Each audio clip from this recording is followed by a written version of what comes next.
What's good, people? Agent Jules reporting for duty. Today, in making cartoons, I figured it's high time I covered a rather important aspect of many a good story.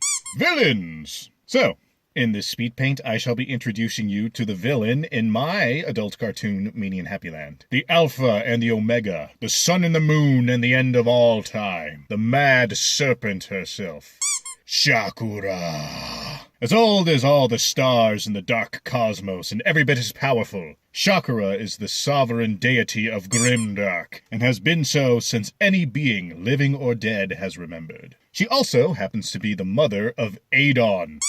Well, this Adon specifically. Now, despite being the god of Gremmdahk, Shakura has never really ruled Gremmdahk. In fact, not only has she neglected her universe and let it fester into a chaotic hellhole, she goes out of her way to exacerbate the discord for no other reason than that it amuses her. And this, my friends, is the reason that Adon wages a great intergalactic crusade against her in the first place. Adon wishes to kill her ass dead, claim her throne as his own, so that he may change Gremmdahk from a horrible Looney Tune hellscape into a rigid empire of absolute law and order. Unfortunately, Shakura and her nigh-infinite horde of eldritch abominations devastates Adon's forces, and then Mommy hurls her own dearly beloved son into the far reaches of reality, and we all know how that turns out. So with all that out of the way, let's go ahead and talk design. For some fairly obvious reasons, Shakura's design is going to be vastly different from the critters that I've been speed painting in the last few videos. Since she comes from the edgy universe of Gremmdahk and not the cuddly universe of Euphoria, she's going to be drawn in the edgy Gremmdahk style. I've actually used this style before in my first Making Cartoons video when I drew Adon's two forms. This edgy art style is reflected not only in her basic design, but her coloring that I'll get to later in the video. Shakura is a destruction god, so I want her to look the part. Firstly, I want to make her giant, towering even over Adon, who himself is meant to be a massive dude. Secondly, I want to make her beastly. I don't want to just make her some big old muscly Amazon woman. I want to make her a monster,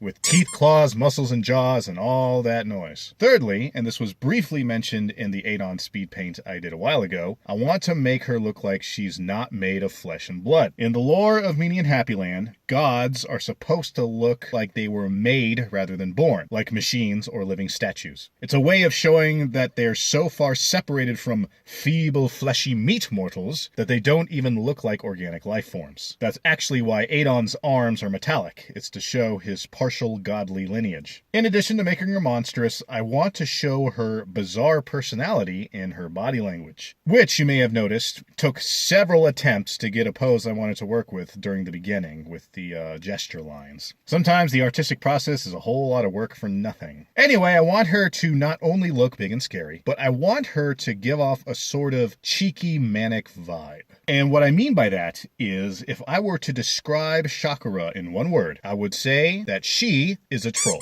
She's mischievous and juvenile. She's very much a provocateur. She loves hiding her malevolent nature behind a coy, almost demure facade. She's crazy, but she's aware enough to acknowledge it and kind of make it work in her favor. Honestly, the best way I can describe what I'm gunning for is to imagine a female version of the red guy from Cow and Chicken. Hello, it's me.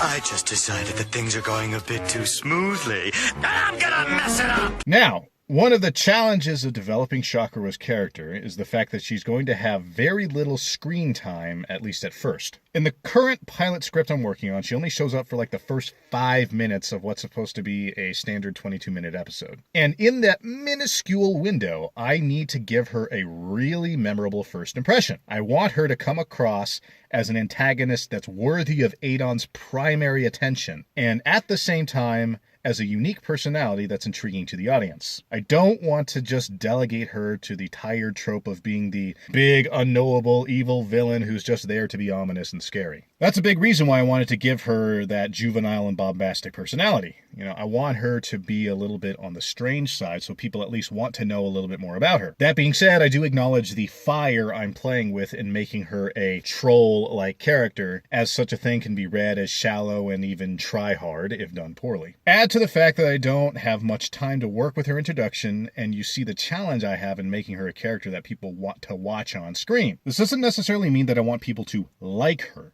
She could be hated, and that's fine with me, but I want her to be hated because of her actions in the story, and not because she's badly designed or implemented. Anyway, let's go ahead and move on to coloring, since it's going to be kind of a big deal, shall we? If you've been following along the previous videos, this is usually the part where I mention that I'm borrowing heavily from a previous design, and this speed paint is no exception.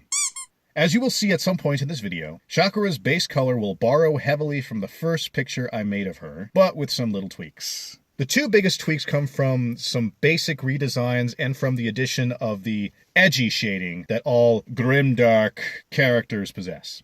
In regards to the redesign, and yes, I'm aware that I'm covering the design in the coloring section, my biggest goal was to try to just simplify a lot of the single segment bits all over her body that I drew in the first picture. You know, kind of smooth it all out so I didn't have to draw that many lines again. And with those redesigns come new colors to go with them. The main thing in the base color I changed was just getting rid of that extra purple in her old spine skirt thingy and just make it the same red as her hair feather thingies. So does that mean that she's wearing a skirt thingy, or are feathers growing out of her hips?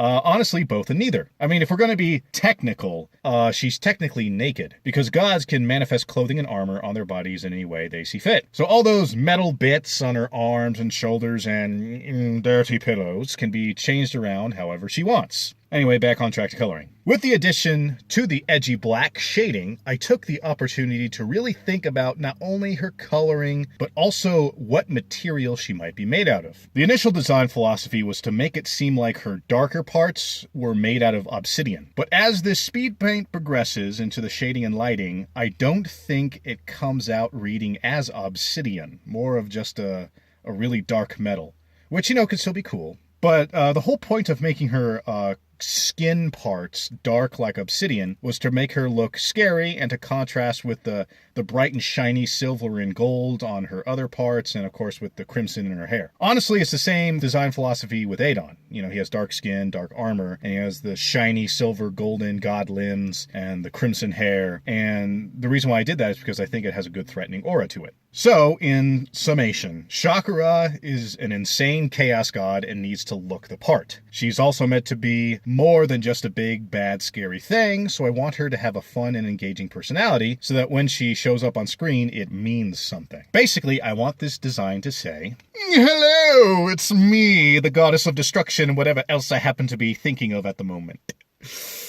I'm in charge of Gremmdahk, and I've done a damn good job of it for quite some time, thank you very much. Oh, but it seems my dear sweet boy doesn't appreciate Mommy's hard work. So I'll send him in timeout until he learns to be grateful for once." So, did I succeed in my endeavor to create a crazed, shiny dragon lady? Let me know in the comments down below. Also, if you enjoy my content and wish to see more, please press the sacred buttons to appease our real-life technology gods so that we may stave off their wrath for another day. And of course, feel free to stalk my social media in the description box down below where I provide links. And with that, I thank you for spending this time with me. I hope you stick around. And until next time, deuces.